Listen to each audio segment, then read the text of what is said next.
साल में 2 बार ऐसा समय आता है जब सूरज की रोशनी पूरी धरती पर एक जैसी पड़ती है, और वो समय होता है एक बार मार्च में और दूसरी बार सितंबर में।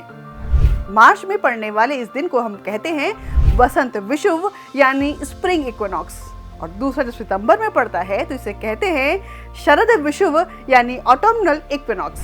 और इस दिन सूर्य बिल्कुल हमारी भूमध्य रेखा यानी इक्वेटर के ऊपर होता है, जिससे धरती के दोनों हेमिस्फीयर में समान रोशनी मिलती है।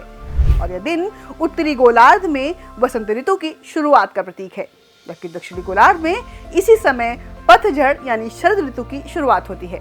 उत्तरी गोलार्ध में वसंत विषुव 19 से 21 मार्च के बीच होता है, और शरद विषुव 21 से 24 सितंबर के बीच में होता है।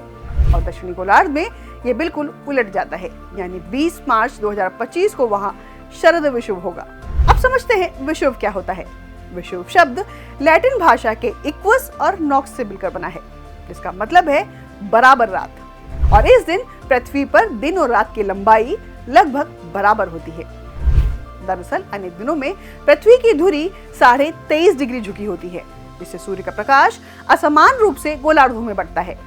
लेकिन विषुव पर पृथ्वी की स्थिति ऐसी होती है कि दोनों गोलार्धों को बराबर सूर्य की रोशनी मिलती है, जबकि विषुव यानी इक्विनॉक्स के विपरीत संक्रांति यानी सोलिस्टिस की स्थिति में पृथ्वी सूर्य की ओर या उससे दूर ज्यादा झुकी होती है। ग्रीष्म संक्रांति यानी समर सोलिस्टिस 20 से 22 जून के बीच होती है, और उत्तरी गोलार्ध में ये सबसे लंबा दिन और सबसे छोटी रात होती है। और इस समय पृथ्वी का ऊपरी हिस्सा सूर्य की ओर झुका होता है, जबकि शीतकालीन संक्रांति यानी विंटर सोलिस्टिस 20 से 23 दिसंबर के बीच होता है। उत्तरी गोलार्ध में यह सबसे छोटा दिन और सबसे लंबी रात होती है, और इस समय पृथ्वी का ऊपरी हिस्सा सूर्य से दूर झुका होता है। तो दोस्तों, क्या आपको पता है कि विषुव की अलग अलग कल्चर्स में भी अपनी खास इंपॉर्टेंस है।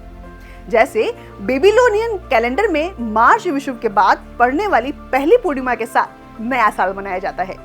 वहीं ईरान और भारत के पारसी समुदाय सहित कई जगहों पर 3000 वर्षों से मनाया जा रहा है फारसी नववर्ष यानी नवरोज, और यह 12 दिनों तक चलता है।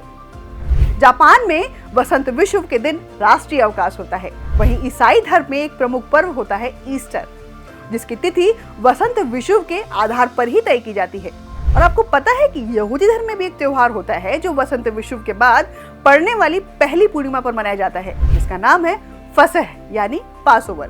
और रोश हश्नाह और योम किपुर यानी यहूदी नववर्ष फसह के 163 दिन बाद आता है, और प्रायश्चित का दिन योम किपुर 10 दिन बाद मनाया जाता है। ऐसे ही दक्षिण और उत्तर कोरिया में भी 3 दिनों तक मनाया जाने वाला फसल उत्सव है चुसुएक।